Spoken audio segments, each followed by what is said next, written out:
Hello my dear students, क्या हाल है। I hope आप सब बढ़िया होंगे। मेरे प्यारे बच्चों, एक बार फिर से स्वागत है आपके अपने YouTube channel Manoj coaching centre में।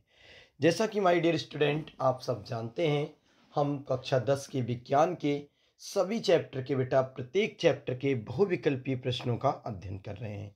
आज हमारे विज्ञान में चैप्टर नंबर 13 हमारा पर्यावरण के अध्ययन करेंगे बेटा। और आज का जो चैप्टर है वो हमारे विज्ञान का अंतिम चैप्टर है बेटा। इसके बाद विज्ञान की सभी चैप्टर कंप्लीट हो जाएंगे बहुविकल्पीय प्रश्न की दृष्टि से। और बेटा सभी चैप्टर के हम इसके बाद बहुविकल्पीय प्रश्नों का भी अध्ययन कर चुके होंगे। ठीक है बेटा, तो चलिए बिना देरी किए शुरू करते हैं आज की वीडियो।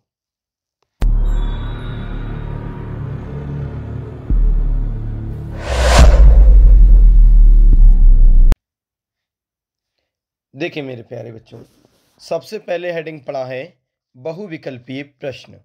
और ये तो आप सब जानते ही हैं कि हमारी जो वीडियो होती है बेटा वो दो तरह के प्रश्नों को लेकर होती है।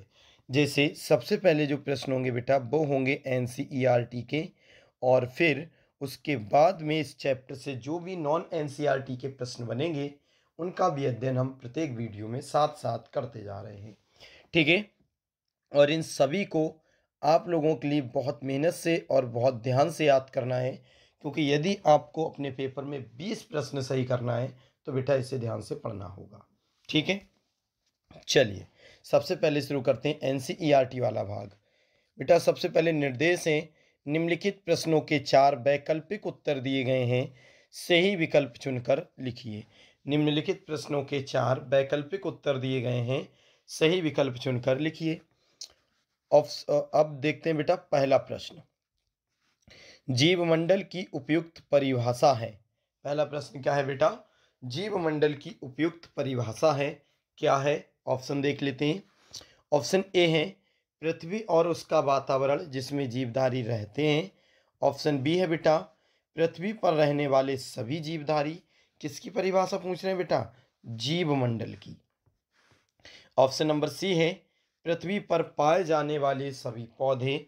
और ऑप्शन नंबर डी है पृथ्वी पर रहने वाले सभी प्राणी। बताओ बेटा क्या हो जाएगा इसका सही जवाब? तो बेटा इसका सही जवाब ऑप्शन नंबर ए हो जाएगा, पृथ्वी और उसका वातावरण और उसमें जीवधारी जो रहते हैं उन सभी को मिला के जो बनता है बेटा वो जीव मंडल बनता है। चलिए बढ़ते हैं प्रश्न संख्या 2 की तरफ मेरे प्यारे बच्चों। देखें प्रश्न संख्या 2 है, पारितंत्र जिसे हम इकोसिस्टम के नाम से जानते हैं में शैवाल कौन होते हैं? पारितंत्र जो इकोसिस्टम शब्द है बेटा इसमें शैवाल कौन होते हैं? ऑप्शन नंबर ए है उत्पाद, बी है बेटा उपभोक्ता, सी है अपघटक और डी है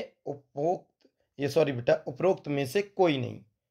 बताओ, तो आपका सही जवाब हो जाएगा बेटा उत्पादक। शैवाल कौन होते हैं बेटा? उत्पादक। चलिए देखते हैं बेटा प्रश्न संख्या 3। प्रश्न संख्या 3 है मेरे प्यारे बच्चों, किसी भी खाद्य श्रृंखला में हरा पौधा प्रथम कड़ी होता है क्योंकि? बेटा कोई खाद्य श्रृंखला होती है उसमें हरा पौधा प्रथम कड़ी होता है, पर होता क्यों है? क्योंकि ऑप्शन नंबर ए है बेटा ये सभी क्षेत्रों में पाए जाते हैं। ऑप्शन बी है ये मृदा में दृढ़ता से लगे होते हैं। ऑप्शन सी है केवल हरे पौधे भोजन बना पाते हैं। या ऑप्शन डी है मांसाहारियों की तुलना में शाकाहारी अधिक होते हैं। बताओ इसका जवाब। तो बेटा ऑप्शन नंबर सी होगा, केवल हरे पौधे भोजन बना पाते इसीलिए। ठीक है बच्चों, चलिए देखते हैं बेटा प्रश्न संख्या 4। बेटा ध्यान से पढ़ते रहें, डेली वीडियो देखते रहें और बहुत अच्छे नंबर आएंगे, ये मैं आपको विश्वास क्या गारंटी से कह सकता हूं बेटा। चलिए प्रश्न संख्या 4 देखते हैं, क्या है? खाद्य श्रृंखला के प्रत्येक पोषण स्तर से भोजन ग्रहण करने वाला जंतु है। खाद्य श्रृंखला के प्रत्येक पोषण स्तर से भोजन ग्रहण करने वाला जंतु कौन सा है? तो बेटा ऑप्शन नंबर ए है सर्वाहारी, बी है शाकाहारी, सी है मांसाहारी और डी है बेटा उत्पाद। बताओ क्या सही हो जाएगा? तो बेटा ऑप्शन नंबर ए ठीक हो जाएगा, सर्वाहारी। कौन सा ठीक है मेरे प्यारे बच्चों? सर्वाहारी। ठीक है, चलिए बी वाला प्रश्न देखते हैं। पारिस्थितिक तंत्र के दो घटक हैं। पारिस्थितिक तंत्र के दो घटक हैं। ऑप्शन नंबर ए पौधे और प्राणी, बी है बेटा जैविक और अजैविक, सी है खरपतवार और वन, और डी है बेटा प्राणी और वायुमंडल। बताओ बेटा, पारिस्थितिकी जो तंत्र होता है इसके दो घटक हैं, वो कौन से हैं? तो बहुत ध्यान रखने वाली जरूरत है बेटा, जैविक और अजैविक। कौन से मेरे प्यारे बच्चों? जैविक और अजैविक। चलिए बढ़ते हैं प्रश्न संख्या 6 की तरफ, ध्यान से देखें। प्रश्न संख्या 6 है, जैव समुदाय में प्राथमिक उपभोक्ता है। कौन है बेटा? जैव समुदाय में प्राथमिक उपभोक्ता कौन है? ऑप्शन ए है सर्वभक्षी, बी है मांसाहारी, सी है अपभक्षी, और डी है बेटा शाकाहारी। तो इसका सही जवाब ऑप्शन नंबर डी हो जाएगा, शाकाहारी। कौन है बेटा? शाकाहारी। प्राथमिक उपभोक्ता शाकाहारी होता है। देखते हैं बेटा प्रश्न संख्या 7। यदि पृथ्वी से सभी हरे पौधे विलोपित हो जाएं तो? क्या मतलब है? अगर ये पृथ्वी है बेटा, अगर यहाँ पर जितने भी हरे पेड़ पौधे हैं, यदि ये क्या हो जाए बेटा? विलोपित, गायब हो जाए, तो क्या होगा? गायब का मतलब बेटा नष्ट हो जाए, तो क्या होगा? ऑप्शन नंबर ए है सभी प्राणियों की मृत्यु हो जाएगी। ऑप्शन बी है बेटा केवल शाकाहारियों की मृत्यु होगी।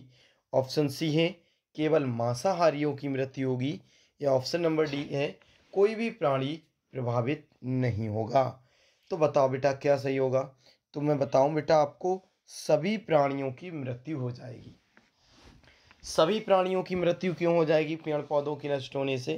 क्योंकि बेटा जितने भी पेड़ पौधे यही हमें ऑक्सीजन गैस देते हैं, और जब पेड़ पौधे ही नहीं रहेंगे तो क्या मांसाहारी और क्या शाकाहारी, कोई भी नहीं बचेगा।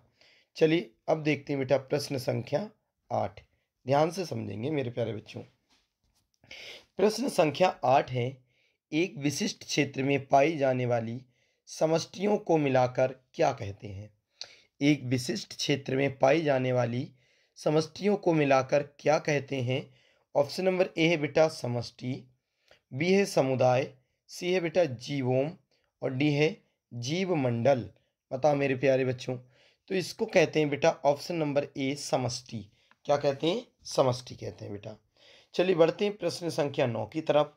वातावरण और जीवधारियों के पारस्परिक संबंधों से क्या बनता है? बेटा वातावरण और जीवधारियों के पारस्परिक संबंधों से क्या बनता है? ऑप्शन नंबर ए है समुदाय, ऑप्शन बी है पारिस्थितिक तंत्र, सी है बेटा जीवोम, और डी है खाद्य जाल। बताओ मेरे प्यारे बच्चों क्या बनता है? तो ऑप्शन नंबर बी है बेटा पारिस्थितिक तंत्र। ऑप्शन नंबर बी बिल्कुल ठीक हो जाएगा। चलिए देखते हैं प्रश्न संख्या 10। निम्नलिखित में उत्पाद कौन सा है? बेटा इंपोर्टेंट लगाएं, इस पर इंपोर्टेंट लगा लें, ठीक है। निम्नलिखित में उत्पाद कौन सा है? ऑप्शन ए है बेटा शेर, बी है जीवाणु, सी है घास, और डी है मछलियाँ। बताओ मेरे प्यारे बच्चों, तो इसका सही जवाब ऑप्शन नंबर सी हो जाएगा, घास। क्या हो जाएगा बच्चों? घास। उत्पाद जो है घास। चलिए अब देखते हैं प्रश्न संख्या 11, ध्यान से देखेंगे। देखिए बच्चे, प्रश्न संख्या 11 है, नीचे दी गई आहार श्रृंखला को पूरा कीजिए। नीचे दी गई आहार श्रृंखला को पूरा कीजिए। कौन सी है बेटा? घास है, फिर एरो है, यहाँ पर कुछ आना चाहिए बेटा। सबसे पहले तो यहाँ पर कुछ आए, ध्यान से देखें, यहाँ पर, फिर सांप है, फिर मोर। तो ये दो जगह में कौन आएंगे? तो ऑप्शन ए है मेढक या टिड्डा, बी है बेटा टिड्डा या मेढक, सी है मछली या प्लवक, और डी है खरगोश या चीता। बताओ बेटा कौन आएंगे? तो 11वें का सही जवाब ऑप्शन नंबर बी हो जाएगा बेटा, टिड्डा और मेढक आएंगे। घास, फिर टिड्डा, फिर मेढक, फिर सांप, फिर मोर। ठीक है, घास को खा जाएगा टिड्डा, टिड्डा खा जाएगा मेढक, मेढक को खा जाएगा सांप, और सांप को खा जाएगा मोर। ठीक है, चलिए 12वां प्रश्न देखते हैं। उत्पाद को भोजन बनाने के लिए आवश्यक है। उत्पाद को भोजन बनाने के लिए आवश्यक है बेटा, क्या आवश्यक है? ऑप्शन ए है सूर्य की ऊर्जा, बी है मृदा से पानी, और सी है बेटा वातावरण से कार्बन डाइऑक्साइड, और डी है बेटा उपरोक्त सभी मतलब सभी। तो आप जानते हैं ये सभी चीज़ें भोजन बनाने के लिए ज़रूरी है, तो सही जवाब हो जाएगा ऑप्शन नंबर डी उपरोक्त सभी। चलिए देखते हैं बेटा प्रश्न संख्या 13, ध्यान से समझिए। प्रश्न संख्या 13 है, किसी वन में बाघों की संख्या कम हो जाए तो हिरणों की संख्या में क्या हो जाएगा? ध्यान से देखें बेटा, किसी वन में जो बाघ हैं बेटा उनकी संख्या कम हो जाए तो हिरणों की संख्या में क्या परिवर्तन होगा ये बताना है। तो ऑप्शन ए है बेटा बढ़ जाएगी, बी है घट जाएगी और सी है उपरोक्त दोनों संभव हैं और डी है दोनों में से कोई अंतर नहीं होगा। तो बेटा प्रश्न संख्या 13 का ए वाला बिल्कुल ठीक है, बढ़ जाएगी। जब बाघ होंगे नहीं तो हिरन का शिकार होगा नहीं, तो हिरन का शिकार नहीं होगा तो हिरनों की संख्या बढ़ जाएगी। ठीक है बच्चों, देखते हैं प्रश्न संख्या 14। खाद्य श्रृंखला में प्रथम है, कौन आते हैं प्रथम? ऑप्शन ए है बेटा शाकाहारी जंतु, बी है पौधे, सी है कीटभक्षी पौधे और डी है बी तथा सी दोनों। ठीक है बेटा, तो 14वें प्रश्न का सही जवाब ऑप्शन नंबर बी हो जाएगा, पौधे। खाद्य श्रृंखला में जो प्रथम नंबर पर आते हैं वो होते हैं बेटा पौधे। चलिए अब देखते हैं बेटा प्रश्न संख्या 15, ध्यान से समझेंगे मेरे प्यारे बच्चों। प्रश्न संख्या 15 है जो 2022 में आया प्रश्न है। क्या है बेटा? निम्नलिखित में कौन विषमपोषी नहीं है? निम्नलिखित में कौन विषमपोषी नहीं है? ऑप्शन ए है बेटा फफूंदी, बी है फीताकृमि, सी है बेटा यीस्ट और डी है मनी प्लांट। बताओ मेरे प्यारे बच्चों कौन नहीं है? तो ऑप्शन नंबर डी है बेटा मनी प्लांट विषम भक्षी या विषम पोषी नहीं है। चलिए 16वां प्रश्न देखते हैं, ध्यान से देखेंगे बेटा, प्रश्न काफी बेहतरीन है। 16वां प्रश्न है, प्रथम श्रेणी का उपभोक्ता है। प्रथम श्रेणी का उपभोक्ता कौन है मेरे प्यारे बच्चों? तो ऑप्शन हो जाएंगे ए सर्प, बी है बेटा छिपकली, सी है बाज और डी है चूहा। बताओ, तो 16वें का ऑप्शन नंबर डी चूहा बिल्कुल राइट जवाब हो जाएगा बेटा। ठीक है, चलिए 17वां प्रश्न देखते हैं। निम्न में से कौन पारितंत्र का अजैव घटक है? निम्न में से कौन पारितंत्र का अजैव घटक है? ऑप्शन नंबर ए है बेटा प्रकाश, बी है सूक्ष्म जीव, सी है बेटा मनुष्य और डी है खरपतवार। तो इसका सही जवाब ऑप्शन नंबर ए प्रकाश हो जाएगा, अजैव घटक हो जाएगा बेटा प्रकाश। चलिए देखते हैं प्रश्न संख्या 18। प्रश्न संख्या 18 है, किसी क्षेत्र के सभी जीव तथा वातावरण के अजैव कारक मिलकर किस इकाई का निर्माण करते हैं? किसी क्षेत्र के सभी जीव वातावरण के अजैव कारक मिलकर किस इकाई का निर्माण करते हैं? तो ऑप्शन नंबर ए है पर्यावरण, बी है बेटा बायोम, सी है समुदाय और डी है पारितंत्र। तो इसका सही जवाब बेटा ऑप्शन नंबर डी हो जाएगा, पारितंत्र का निर्माण करते हैं। किसका करते हैं बेटा? पारितंत्र, ये राइट जवाब है बेटा, ध्यान रखना। प्रश्न संख्या 19 है। देखो बच्चों, लगातार आपको पढ़ना पड़ेगा और कोई भी प्रश्न पेपर में गलत ना हो, इस हिसाब से यदि आप पढ़ाई कर रहे हैं तो आपकी 90 से ऊपर परसेंट भी आ सकती है, लेकिन मेहनत करना है और राइटिंग ठीक करना है। अब मैं आपको रोज़ाना बेटा लेक्चर प्रोवाइड करा रहा हूँ, रोज़ाना वीडियो डाल रहा हूँ, लेकिन फिर भी आपने अगर नहीं पढ़ी तो बेटा ये आपकी गलती है, ये बात ध्यान रखना। चलिए 19 देखते हैं, इसलिए रोज़ाना पढ़ना है। निम्नलिखित में से किसे कृत्रिम पारितंत्र के रूप में वर्गीकृत किया जा सकता है? ऑप्शन नंबर ए है खेत, बी है वन, सी है तालाब और डी है झील। तो बेटा इसका सही जवाब ऑप्शन नंबर ए हो जाएगा खेत, ऑप्शन नंबर ए खेत। चलिए बढ़ते प्रश्न संख्या 20 की तरफ, ध्यान से समझेंगे बच्चों। प्रश्न संख्या 20 है मेरे प्यारे बच्चों, निम्नलिखित में कौन सा या कौन से प्राकृतिक पारितंत्र के उदाहरण हैं? ऑप्शन नंबर ए है तालाब, बी है वन, सी है बेटा झील और डी है उपरोक्त सभी। बताओ, तो प्राकृतिक पारितंत्र के उदाहरण कौन से? तो ऑप्शन नंबर डी हो जाएगा बेटा झील, तालाब, वन सब प्राकृतिक ही होते हैं। तो इसीलिए ऑप्शन नंबर डी बिल्कुल सही जवाब हो जाएगा। अब देखते हैं बेटा प्रश्न संख्या 21। पारितंत्र में ऊर्जा का मुख्य स्रोत होता है, कौन सा होता है? ऑप्शन नंबर ए है बेटा हरे पौधे, बी है समुद्र, सी है बेटा सूर्य और डी है शाकाहारी जीव। तो इसका सही जवाब ऑप्शन नंबर सी है बेटा सूर्य। क्या है? सूर्य। चलिए अब देखते हैं प्रश्न संख्या 22। ध्यान से समझेंगे बच्चों। प्रश्न संख्या 22 है, पर्यावरण के अजैव घटकों का उदाहरण कौन सा है? पर्यावरण के अजैव घटकों का उदाहरण कौन सा है? ऑप्शन नंबर ए है बेटा वायु, बी है मृदा, सी है वर्षा और डी है उपरोक्त सभी। तो इसका सही जवाब बेटा ऑप्शन नंबर डी उपरोक्त सभी सही हो जाएगा। बढ़ते हैं प्रश्न संख्या 23 की तरफ। पारितंत्र के संबंध में निम्न में से कौन सा या कौन से असत्य कथन है? ऑप्शन नंबर ए है सभी जीव परस्पर अन्योन्य क्रिया करते हैं।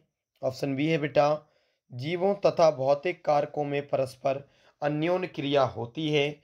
ऑप्शन नंबर सी है उत्पादक प्राथमिक उपभोक्ता से अधिक हैं। और यह ऑप्शन नंबर डी है उत्पादक उपभोक्ता पर आश्रित होते हैं। बताओ बच्चों। तो इसका सही जवाब ऑप्शन नंबर डी हो जाएगा, उत्पादक उपभोक्ता पर आश्रित होते हैं।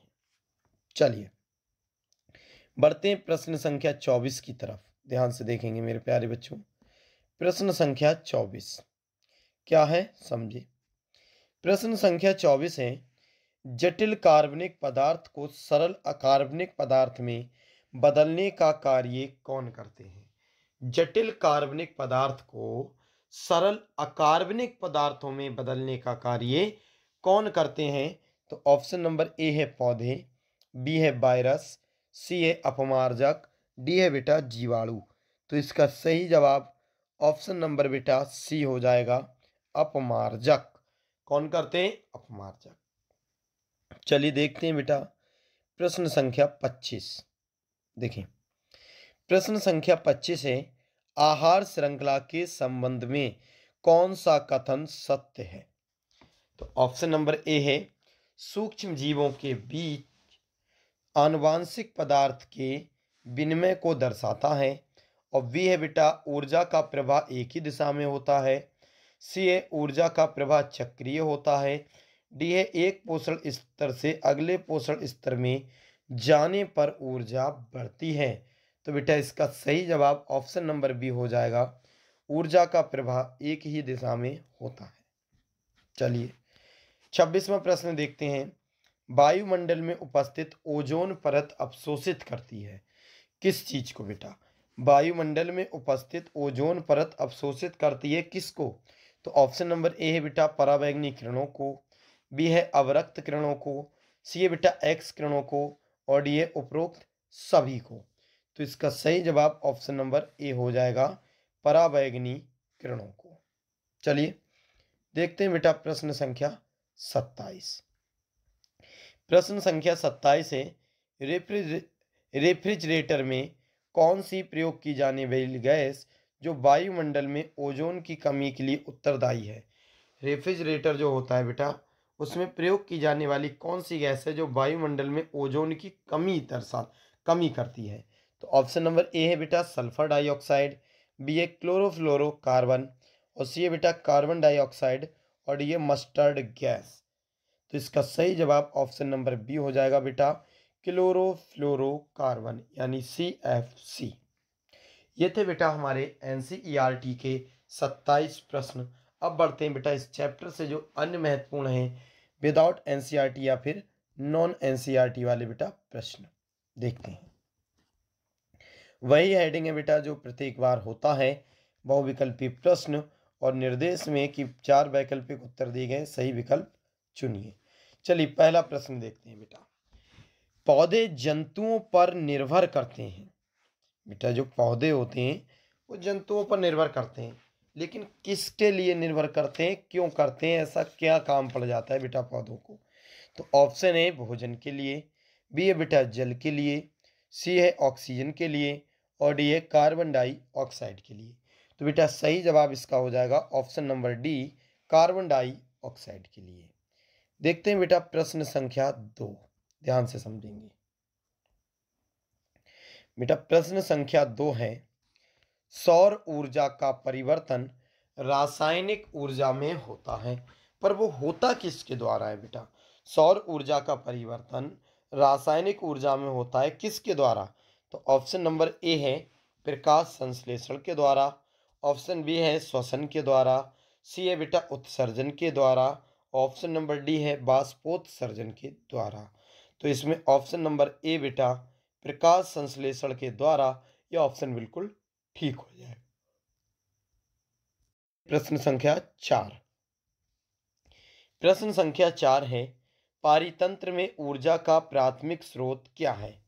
पारितंत्र जो होता है बेटा, इसमें ऊर्जा का प्राथमिक स्रोत क्या है? तो ऑप्शन नंबर ए है पर्णहरित, ऑप्शन नंबर बी है एटीपी, ऑप्शन नंबर सी है बेटा सूर्य का प्रकाश, ऑप्शन नंबर डी है हरे पौधे। बताओ बेटा क्या जवाब होगा? तो ऑप्शन नंबर सी है बेटा सूर्य का प्रकाश, ये बिल्कुल इसका सही जवाब बेटा हो जाएगा। चलिए बढ़ते हैं बेटा प्रश्न संख्या 4 की तरफ, ध्यान से देखेंगे।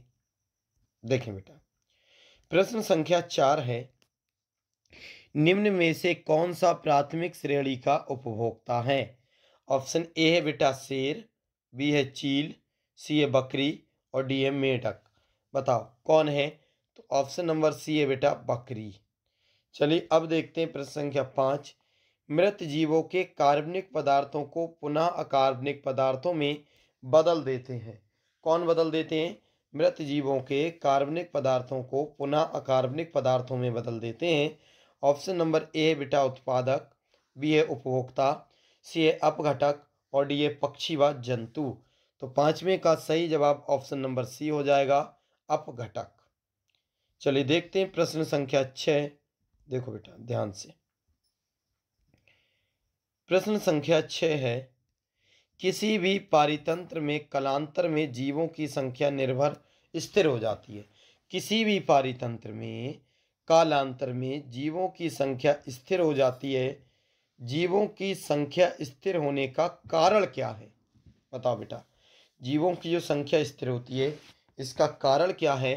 तो बेटा इसका कारण है ऑप्शन नंबर ए अपघटक, बी है बेटा उत्पादक, सी है केवल उपभोक्ता, ऑप्शन नंबर डी है उपरोक्त सभी या उपयुक्त सभी। तो इसका सही जवाब बेटा ऑप्शन नंबर 6 का हो जाएगा, ऑप्शन नंबर डी उपरोक्त सभी। तो बेटा इसका ऑप्शन नंबर डी उपरोक्त सभी बिल्कुल सही जवाब हो जाएगा। चलिए देखते हैं प्रश्न संख्या 7, किसी पारितंत्र में होते हैं कौन कौन? बताओ भाई।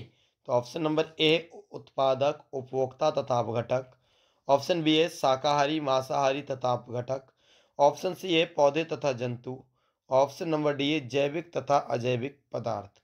बताओ तो इसका सही जवाब ऑप्शन नंबर डी हो जाएगा बेटा, जैविक तथा अजैविक पदार्थ होते हैं। चलिए देखते हैं बेटा नेक्स्ट प्रश्न। देखिए अगला प्रश्न है प्रश्न संख्या 8, क्या कहता है? वह स्थान जहाँ किसी जीवधारी के लिए उपयुक्त परिस्थितियां हों क्या कहलाता है? वह स्थान जहाँ किसी जीवधारी के लिए उपयुक्त परिस्थितियां हों क्या कहलाता है? तो ऑप्शन नंबर ए है बेटा जीवमंडल, बी है वास स्थान, सी है पर्यावरण और डी है बेटा सूक्ष्म वास। तो बेटा इसका सही जवाब जो होगा वह ऑप्शन नंबर बी हो जाएगा, वास स्थान। ठीक है।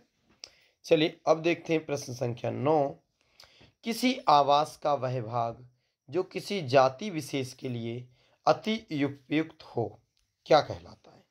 ऑप्शन ए है जैवमंडल, बी है बेटा वातावरण, सी है पर्यावरण और डी है सूक्ष्मावास। तो इसका सही जवाब बेटा हो जाएगा ऑप्शन नंबर डी, सूक्ष्मावास, सही जवाब।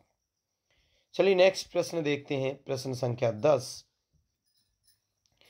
प्रश्न संख्या 10 है मेरे प्यारे बच्चों, इन सबको अच्छे से पढ़ के जाना बोर्ड एग्जाम देने, ठीक है। क्या है? गिद्ध है। जो गिद्ध होता है वो क्या होता है?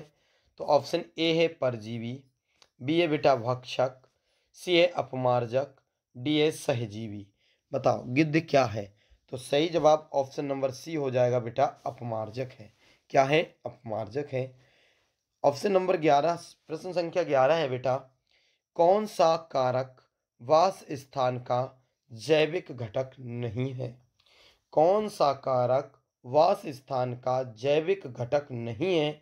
तो ऑप्शन नंबर ए है ताप, बी है हरे पौधे, सी है जंतु और डी है बेटा सूक्ष्म जीव। तो इसका सही जवाब ऑप्शन नंबर ए है ताप। ताप जो है बेटा वो वास स्थान का जैविक घटक नहीं है। प्रश्न संख्या 12 है, पक्षियों का आवास यदि जटिल है तो जातियों की संख्या कैसी होगी? तो ऑप्शन नंबर ए है बेटा कम होगी, बी है अधिक होगी, सी है कोई अंतर नहीं होगा और डी है कम भी हो सकती है और अधिक भी। तो इसका सही जवाब ऑप्शन नंबर बी होगा बेटा, अधिक होगी। क्या हो जाएगा? अधिक होगी। चलिए बढ़ते हैं प्रश्न संख्या 13 की तरफ। ध्यान से देखेंगे बच्चों, देखें प्रश्न संख्या 13 है, जीवधारियों का वह समूह जो प्रकृति में परस्पर संकरण द्वारा संतान उत्पन्न करता है उसे क्या कहते हैं? तो ऑप्शन ए है जीव, बी है जाति, सी है समष्टि, डी है जैव समुदाय। तो बेटा इसका सही जवाब जो है वो ऑप्शन नंबर सी हो जाएगा, समष्टि। क्या कहते हैं बेटा? समष्टि कहते हैं। चलिए अब देखते हैं प्रश्न संख्या 14, पारितंत्र बनाता है। क्या बनाता है? ऑप्शन ए है जैविक बनता है बेटा, बनाता नहीं बनता है। जैविक वातावरण से, अजैव वातावरण से, सी है बेटा समष्टि संगठन से और डी है जैव समुदाय व अजैव वातावरण से। तो इसका सही जवाब बेटा ऑप्शन नंबर डी हो जाएगा, जैव समुदाय व अजैव वातावरण से। चलिए देखते हैं बेटा प्रश्न संख्या 15। प्रश्न संख्या 15 है, समुदाय से तात्पर्य है। बेटा समुदाय से क्या तात्पर्य होता है? तो ऑप्शन ए है बेटा समान जाति के जीवों का समूह, बी है बेटा समान समष्टि के जीवों का समूह, सी है विभिन्न जातियों की समष्टियों के समूह, ऑप्शन नंबर डी है मानव जाति का एक स्थान पर समूह। बताओ तो इसका सही जवाब क्या हो जाएगा? बेटा इसका सही जवाब ऑप्शन नंबर डी हो जाएगा, मानव जाति का एक स्थान पर समूह। चलिए अब बढ़ते हैं प्रश्न संख्या 16 की तरफ। ध्यान से देखेंगे बच्चों, प्रश्न संख्या 16 है, जैव व्यवस्था का सही क्रम है। जैव व्यवस्था का सही क्रम कौन सा है? तो ऑप्शन ए है जीव, ऊतक, कोशिकाएं, अंग, अंग तंत्र, बी है बेटा कोशिकाएं, ऊतक, अंग, अंग तंत्र, जीव, सी है अंग तंत्र, अंग, जीव, कोशिकाएं, ऊतक, ऑप्शन नंबर डी है ऊतक, अंग, अंग तंत्र, कोशिकाएं और जीव। बता बेटा जैव व्यवस्था का सही क्रम क्या है? तो ऑप्शन नंबर बी इसका सही क्रम है बेटा, ऑप्शन नंबर बी, कोशिकाएं, ऊतक, अंग, अंग तंत्र और जीव।